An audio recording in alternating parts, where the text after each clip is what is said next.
সম্প্রতি সময়ে সামাজিক যোগাযোগ থেকে পত্রিকা, টেলিভিশন পাড়ায় আলোচনার ঝড়। সেটি হচ্ছে এক মায়ের ৩ সন্তান, একজন থাকেন কানাডা, আর একজন হচ্ছে বিশ্ববিদ্যালয়ের শিক্ষক, ইঞ্জিনিয়ার, আর একজন হচ্ছেন যুগ্ম সচিব বর্তমানে।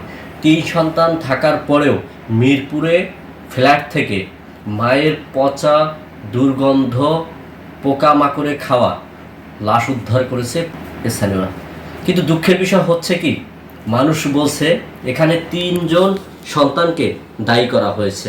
আমি এই 3 জন সন্তানকে দায়ী করছি না, এই কারণে করছি না জানেন, মা বাবা যেভাবে ছোটবেলা থেকে সন্তানকে লালন পালন করে বড় করেছে, ঠিক সন্তানগুলো বড় হয়ে সেভাবে হয়েছে। এখানে তো সন্তানদের দোষ না, কারণ একজন শিশু জন্ম নেয় নিষ্পাপ হয়ে। এখানে মা বাবার কর্তব্য, দায়িত্ব রয়েছে সন্তানদের প্রতি। প্রতিটা সন্তানকে যখন মা বাবা নৈতিক আদর্শ শিক্ষায়, পারিবারিক শিক্ষায় সুশিক্ষিত যদি না করে, এই সন্তান যদি জজ, ব্যারিস্টার, এমনকি মনে করেন ডক্টরেটও হয়, কোনো লাভ নাই, কোনো কাজে আসবে না এই সন্তান দিয়ে। প্রতিটা সন্তানকে প্রাথমিক পর্যায়ে আদর্শ নৈতিক শিক্ষায় সুশিক্ষিত করতে হবে, তাহলে এই সন্তানদের মা বাবার প্রতি ভালোবাসা, স্নেহ, শ্রদ্ধা থাকবে।